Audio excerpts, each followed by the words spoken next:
విరాట్‌కి business deal cancel చేసిన వాళ్ళ మనవడైతే ice cream కోసం కారులో నుంచి దిగి రోడ్డుపై నుంచి అయితే వెళ్తూ ఉంటాడు. అలా తన కాలే తను తగిలి రోడ్డు మీద పడిపోతూ ఉంటాడు.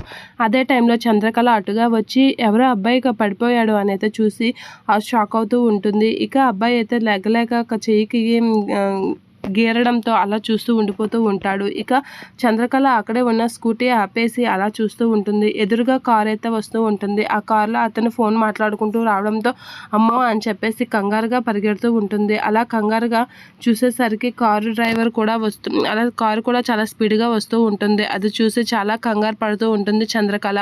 అలా కంగారు పడుతూ ఎలా అయినా అబ్బాయిని కాపాడాలి అని చెప్పేసి స్పీడ్గా పరిగెట్టుకొని వెళ్ళి ఆ అబ్బాయిని అయితే తీయడానికి అయితే ప్రయత్నిస్తూ ఉంటుంది. ఇక కార్ డ్రైవర్ అయితే వచ్చి కారులో బాబు లేకపోవడంతో ఎక్కడికి వెళ్ళాడు బాబు అని అయితే చూస్తూ ఉంటాడు. అలా బాబు ఎక్కడికి వెళ్ళాడో అని చూస్తూ కంగారు పడుతూ ఉంటాడు. అమ్మో సార్కి నేను సమాధానం ఏమని చెప్పాలి అని చెప్పేసి అలా చూసేసరికి రోడ్డు మీద పడి ఉన్న అబ్బాయిని చూసి షాక్ అవుతూ ఉంటాడు. బాబు ఎందుకు అక్కడికి వెళ్ళాడు అని చెప్పేసి కంగారుగా అతను అబ్బాయి దగ్గరికి వెళ్ళేలోపు కారు అయితే దగ్గరికి వచ్చేస్తూ ఉంటుంది. ఇక కారు దగ్గరికి వచ్చేస్తూ ఉండగా చంద్రకళ అయితే అబ్బాయిని తీసేస్తూ ఉంటుంది.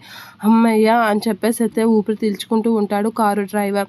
ఇలా తీర్చుకోగానే చంద్రకళ అయితే ఆ అబ్బాయిని హగ్ చేసుకొని అసలు ఇక్కడ రోడ్డు మీదకి ఎందుకు వచ్చావు అని చెప్పేసి కూర్చొని చిన్న గాయమే తగిలిందా, అయ్యో సరేలే తగ్గిపోతుంది ఏం కాదు అని చెప్పేసి ఊదుతూ ఉంటుంది. అలా ఊదుతూ చిన్నపిల్లడవు కదా రోడ్డు మీదకి అలా రావచ్చా అని చెప్పేసి అడుగుతూ ఉంటుంది.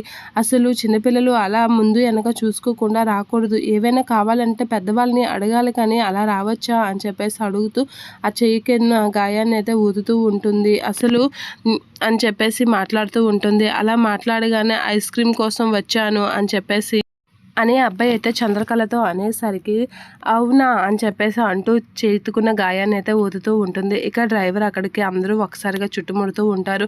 నిజంగా నువ్వు చాలా మంచి పని చేసావమ్మా, నా ప్రాణాలని కాపాడావు, మా సార్ ఆ పిల్లాడిని తలుచుకుంటేనే భయమేస్తుంది, పిల్లాడికి జీవితాన్ని ఇచ్చావని చెప్పేసి అనేసరికి అంటే నీకు ఇప్పుడు ఐస్ క్రీమ్ కావాలి కదా, నీకు ఖచ్చితంగా నేను ఐస్ క్రీమ్ కొంటాను కదా అని చెప్పేసి ఐస్ క్రీమ్ కొనిసిస్తూ ఉంటుంది. ఏ ఫ్లేవర్ కావాలి అని అనేసరికి చాకోబార్ కావాలి అని అయితే